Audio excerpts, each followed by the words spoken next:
El contenido de este podcast proviene de la obra Severo Ochoa, Una vida por la ciencia, edición coordinada por José Manuel Sánchez Ron para la Fundación Carmen y Severo Ochoa. El podcast está patrocinado por la Fundación Antonio de Nebrija y ha sido producido por Intelivoz.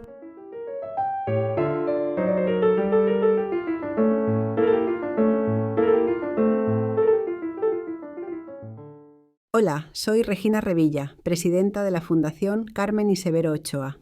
Este episodio de nuestro podcast está basado en el capítulo Una experiencia decisiva, Ochoa en la residencia de estudiantes, escrito por José Manuel Sánchez Ron, catedrático emérito de Historia de la Ciencia en la Universidad Autónoma de Madrid, en su Departamento de Física Teórica y miembro de la Real Academia Española.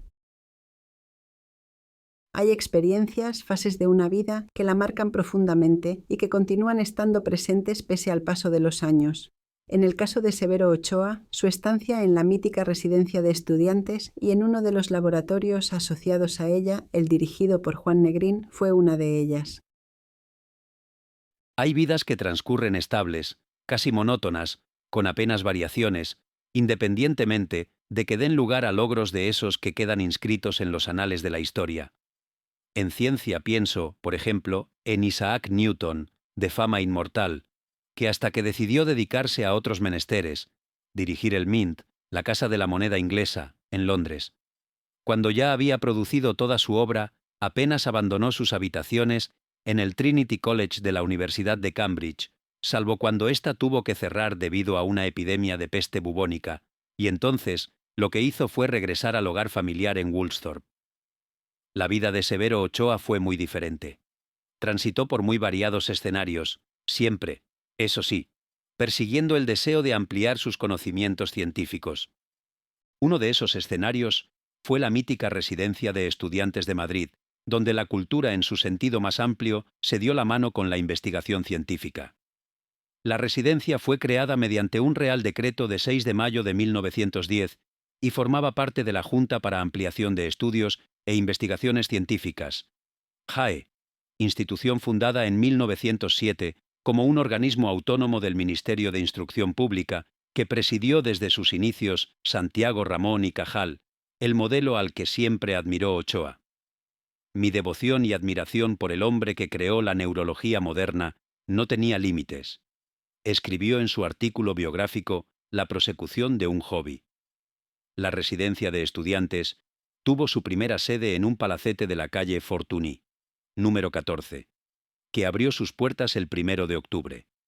El año siguiente, 1911, se ampliaron las instalaciones con nuevos pabellones y dependencias, que incluían 2 pequeños laboratorios, uno de histología, o anatomía microscópica, y otro de química general, dirigidos, respectivamente, por Luis Calandre y José Sureda. En 1913, el entonces ministro de Instrucción Pública, Santiago Alba, un buen amigo de la JAE, consiguió incluir en los presupuestos generales del Estado una partida de 70.000 pesetas destinada a la adquisición y construcción de edificios para la instalación de la residencia de estudiantes. Mediante una Real Orden de 11 de agosto de 1913, se autorizaron las primeras construcciones en terrenos que el Ministerio poseía en los altos del Hipódromo, también conocido como Cerro del Viento, al que Juan Ramón Jiménez, que vivió en la residencia entre septiembre de 1913 y 1916, rebautizó con el poético nombre de Colina de los Chopos, en lo que con el tiempo sería la calle Pinar. Los 2 primeros pabellones se terminaron en 1914, y entonces comenzó la construcción de un tercero destinado a laboratorios, que sería conocido como el Transatlántico. Es difícil, cuando ya se ha escrito tanto sobre la residencia, añadir algo nuevo. Sin embargo, no resisto la tentación de recuperar unas palabras que José Carlos Mainer escribió sobre esta ya histórica institución. La residencia de estudiantes fue, sobre todo, un clima moral, en el que nada se había dejado al azar. Empezando por la arquitectura de sus edificios, diseñados por el institucionista Antonio Flórez, muros de ladrillo, recocho visto, amplios ventanales y una disposición inspirada a medias en la arquitectura tradicional, y cierto funcionalismo moderno, más acusado en el pabellón de laboratorios y actividades, al que los residentes llamaron pronto el Transatlántico, por el porte más aéreo y ligero de la galería acristalada que recorre su planta baja. Y todo en un pequeño alcor que se plantó de chopos, y en cuyos jardines interiores Juan Ramón Jiménez hizo colocar unos macizos de adelfas. El uso de los textos para la elaboración de este podcast está autorizado por los autores, la editorial Planeta y el Consejo Superior de Investigaciones Científicas. La residencia estaba en los límites urbanos del Madrid de entonces, pero no muy lejos de la paralela residencia de señoritas, del Instituto Internacional para Mujeres, de la Casa Museo de Sorolla, del Museo de Ciencias Naturales y de la matriz y referencia indiscutible de todo aquel barrio intelectual, el barrio laico, como le llamó con sorna Ernesto Jiménez Caballero, la sede de la Institución Libre de Enseñanza, en el Paseo del Obelisco, luego de Martínez Campos. Fue allí donde Ochoa se alojó, se inició realmente en la investigación e hizo amistades que le durarían toda la vida. El propio Ochoa dedicó un artículo, publicado en ABC el 26 de noviembre de 1983, a sus recuerdos y añoranzas de la residencia. Mi primer contacto con la residencia, escribió en él, ocurrió cuando, allá por el año 1924, nos invitó don Juan Negrín, a mí y a mi inseparable compañero José María García Valdecasas, a trabajar en el laboratorio de fisiología de la residencia de estudiantes que él dirigía. La invitación de Negrín se produjo cuando Ochoa terminó el segundo año de la carrera de medicina. Lo que hizo y aprendió allí fue decisivo para su formación porque, citando de nuevo de la prosecución de un hobby, no había laboratorios de investigación en la facultad. El único espacio disponible se usaba solo para las clases. El joven Severo también quiso alojarse en la residencia, donde en aquella época vivían Luis Buñuel, Salvador Dalí y Federico García Lorca, el único al que Ochoa llegó a conocer entonces, pero la demanda de plazas era grande, y solo consiguió ser admitido como residente en 1927. Compartió dormitorio con Rafael Méndez, un discípulo de Teófilo Hernando. La relación que Ochoa mantuvo con Negrín pasó por altos y bajos a lo largo de los años. En su biografía, Juan Negrín, médico, socialista y jefe del gobierno de la Segunda República Española, Crítica 2008, Gabriel Jackson le dedicó algunos pasajes. Ciertamente, Ochoa le debió mucho, entonces y en años posteriores cuando, en los comienzos de la incivil guerra civil, recurrió a él para que les ayudase, a él y a su esposa, Carmen García Cobián, a abandonar España. Negrín, por entonces ministro de Hacienda, facilitó al matrimonio salvoconductos con la indicación misión especial, que les sirvieron, aunque no sin dificultades, para pasar a Francia, donde finalmente se instalaron durante algún tiempo en el Colegio de España de la Cité Universitaire de París. Allí coincidieron con otros exiliados, algunos viejos conocidos de los tiempos de la residencia. Blas Cabrera. También terminó en París su hijo Nicolás, con el que mantuvo amistad en Estados Unidos. Pío Baroja, Pío del Río Ortega, Xavier Zubiri y Francisco Grande Cobián, 1909 a 1995. Uno de los grandes nombres de la bioquímica y nutrición en España y uno de los mejores amigos de Ochoa, quien le dedicó un artículo publicado en ABC el 29 de agosto de 1987. Siempre me es grato, escribió allí, hablar de Paco Grande, con quien me vincula una estrecha y calurosa amistad desde hace muchos años. Nos conocimos hacia el final de los años 20 en la Residencia de Estudiantes de Madrid, cuando yo cursaba mi tercero o cuarto año de medicina, y él llegaba a iniciar el estudio de la misma.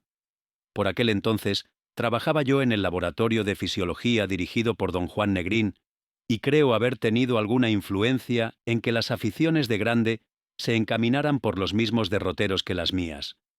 Lo cierto es que nos encontramos muy pronto colaborando en trabajos de investigación en el laboratorio de la residencia, y de aquellos años son varias publicaciones conjuntas sobre temas de química muscular aparecidas en revistas alemanas.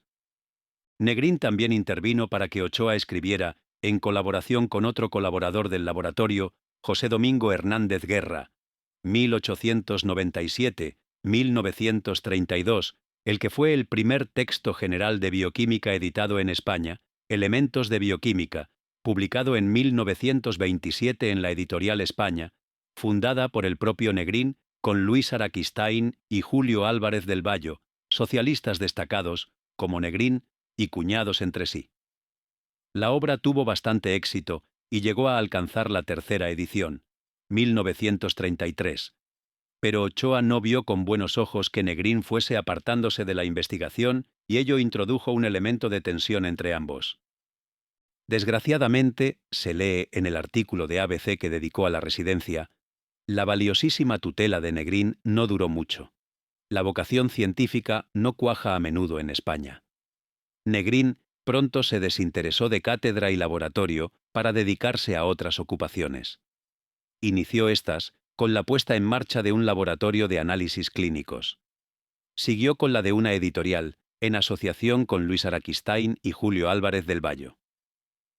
Esta tuvo un desbordante éxito con la publicación de la traducción española del famoso libro de Erich María Remarque, Sin novedad en el frente. Su amistad con estos hombres le condujo finalmente a la política. Tampoco ayudó que Negrín le negara finalmente su apoyo en una oposición a la cátedra de Filología de la Universidad de Santiago, a la que Ochoa se había presentado animado por él, y que gracias al voto de Negrín, como presidente del tribunal, terminó obteniendo Jaume Pi i Sunyer, hijo del distinguido fisiólogo y político August Pi i Sunyer. En este caso, de todos modos, quizá habría que decir eso de que no hay mal que por bien no venga, pues tal vez la carrera de Ochoa habría sido otra, muy distinta y menos exitosa, si hubiera obtenido la cátedra. Más problemático todavía fue que Ochoa aceptase la invitación del ya entonces poderoso Carlos Jiménez Díaz, responsable de uno de los 3 departamentos de medicina de la Universidad de Madrid. Para incorporarse, lo hizo en otoño de 1935, como jefe de la sección de Fisiología del Instituto de Investigaciones Clínicas y Médicas, que acababa de crearse en la ciudad universitaria. Negrín ni lo comprendió ni lo aceptó de buen grado. Junto a las anteriores amistades, Ochoa guardó siempre un inmenso respeto por el director de la Residencia de Estudiantes, Alberto Jiménez Fraud, 1883 a 1964, que terminó sus días exiliado. Falleció en Ginebra. En la Residencia no se respiraba, se mascaba un ambiente de dedicación al cultivo de la inteligencia y el conocimiento, y esto se debía a don Alberto, hombre cultísimo, cordial, generoso, a quien no puedo describir con precisión sino con palabras inglesas. Don Alberto era un verdadero scholar, y un gentleman como pocos. ¿Cuánto le debemos quienes hemos tenido la fortuna de vivir en el ambiente que él creó? La relación del matrimonio Ochoa García Cobián con Jiménez Fraud se mantuvo durante toda la vida de éste. En el epistolario de don Alberto que la Residencia de Estudiantes publicó en 2017, se reproducen algunas cartas que se intercambiaron cuando ambos ya estaban fuera de España. De hecho, en 2 de ellas, Ochoa informaba a Jiménez Fraud y a su esposa, Natalia Cosío, la hija mayor del institucionista Manuel Bartolomé Cosío, de su llegada a Estados Unidos. En la primera, fechada el 20 de agosto de 1940, decía: «Queridos Natalia y don Alberto, después de 10 días de viaje excelente, estamos hoy a la vista de tierra americana, y creo que desembarcaremos hoy mismo. Supongo que don Paulino Suárez y Manolo Jiménez Cosío hayan venido, por lo menos durante cierto tiempo, pisándonos los talones y esperamos que hayan tenido y sigan teniendo un viaje tan bueno como el nuestro. Para nosotros los días de viaje han sido una verdadera vacación y de mucho descanso. Creo que todos, incluyendo el matrimonio Obrador, el neurólogo Sixto Obrador alcalde, 1912 a 1978, hemos engordado. Ya les comunicaremos cómo se arreglan las cosas. Les recordamos mucho y con gran cariño, y esperamos, y hacemos votos por ello, encontrarnos pronto en este lado del Atlántico. Cariñosos recuerdos para todos de los 2, Severo Ochoa». Y en la segunda, ya desde Nueva York, el 24 de agosto de 1940, en inglés: «Queridos Natalia y don Alberto, llegamos aquí el miércoles 21 por la mañana. Cuando escribí desde el barco, espero que le llegara la carta, teníamos la tierra americana casi a la vista. Nos iremos a México la semana que viene, porque me ha resultado imposible tramitar mi permiso. Espero que una vez allí podamos arreglar las cosas relativamente pronto y podamos estar en San Luis a mediados de septiembre. Si quiere ponerse en contacto con nosotros mientras tanto, escríbanos a The American Express en New York City, según los datos que le indicaré. Con mucho cariño, Carmen y Severo Ochoa. Si deseas conocer más acerca de nosotros, conéctate a carmeniseveroochoa.es. Otra carta que muestra el vínculo que les unía es la fechada el 27 de agosto de 1948. Un vínculo que, como se observa en la carta, se extendía a los viejos conocidos de los tiempos de la residencia, que formaban un estrecho círculo que se mantenía en contacto e intercambiaba información. Asimismo, vemos aquí algunos detalles de la vida de Ochoa en América. Querido don Alberto, hace tiempo que quería escribirle para agradecerle a usted muy de veras el envío de su libro, que oportunamente me mandaron desde México, y que leí con gran placer, entre otras muchas razones, por las gratas memorias que en mí despertó. El tiempo en Nueva York resulta, sin embargo, tan corto que siempre ando terriblemente atrasado en lo que respecta a escribir. Este verano hemos venido a pasar unas semanas de vacaciones en el Canadá francés, y estamos en un maravilloso pueblecito, saturándonos de aire y sol y recuperando fuerzas para volver a la tarea. Vinimos haciendo un viaje muy bonito por las cataratas del Niágara, Toronto, Montreal, con una visita a las Laurentian Mountains, Quebec, que nos encantó, y siguiendo, después de cruzar el San Lorenzo, a lo largo de la costa de la península de Gaspé entre el mar y las montañas. Dentro de unos días, emprenderemos el viaje de regreso a Nueva York, atravesando New Brunswick, Maine, New Hampshire, Massachusetts y Connecticut. Poco antes de venir, vi a Rafael Méndez, con quien, recuérdese, compartió dormitorio en la residencia de estudiantes en Nueva York. Ya sabe usted que ahora está en México, de jefe de la División de Farmacología del Instituto de Cardiología. No acaba de encontrarse del todo a gusto allí, y trata de encontrar algo que le satisfaga más. El pobre todavía está hecho polvo por la pérdida de su mujer. Un buen amigo nuestro, el doctor Guillermo Angulo, ha ido un par de veces a Cuba y allí ha visto a don Paulino Suárez y a Gustavo Pitaluga. Me dice que encuentra al primero muy tristón. ¿Cuánto nos gustaría verlo? Quien estuvo por New York, vino para asistir a un congreso médico en Chicago, fue Jiménez Díaz. Parece estar muy satisfecho con el régimen, pero Carmen y yo creemos que, en el fondo, está desilusionado. También tuvimos mucha alegría de ver a Ramón Prieto Vances. De mi buen amigo Paco Grande, sé que tiene muchos deseos de salir de allí, y que le gustaría airearse un poco a este lado del Atlántico. Yo pienso ver si puedo hacer algo para ayudarle en sus propósitos. El verano próximo habrá un Congreso Internacional de Bioquímica en Cambridge, y en principio estoy planeando asistir al mismo, así que tengo grandes esperanzas de que nos veamos. Si llevamos a cabo ese proyecto, creo que, a pesar de mis recelos, me animaría a ir a España complaciendo los insistentes ruegos de mi familia.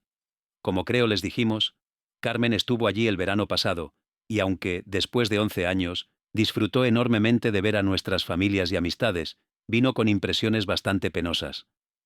De mi vida y actividades en New York estoy bastante satisfecho.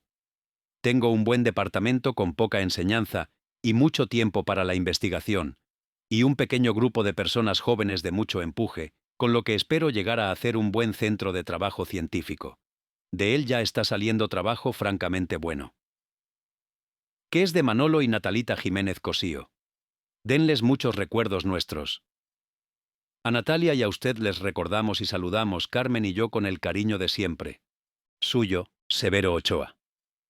La dimensión de colectivo de quienes habían coincidido en la residencia de estudiantes se manifestó también cuando Ochoa recibió el Premio Nobel en 1959.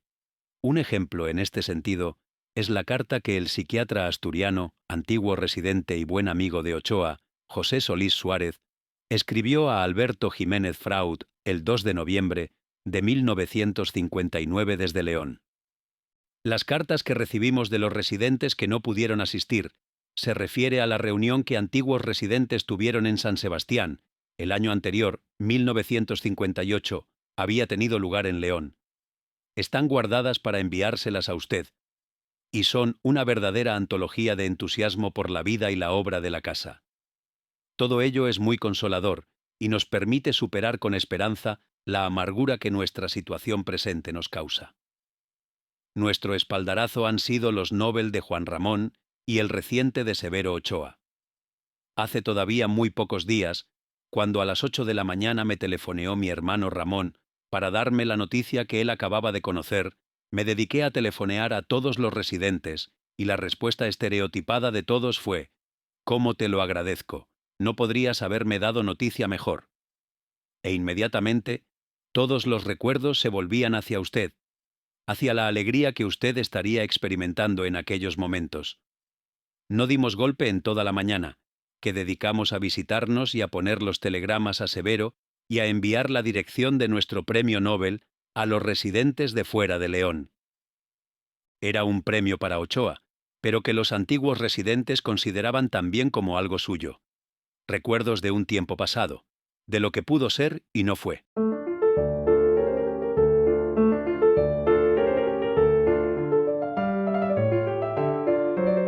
El contenido de este podcast proviene de la obra Severo Ochoa, Una vida por la ciencia, edición coordinada por José Manuel Sánchez Ron para la Fundación Carmen y Severo Ochoa. El podcast está patrocinado por la Fundación Antonio de Nebrija y ha sido producido por Intelivoz.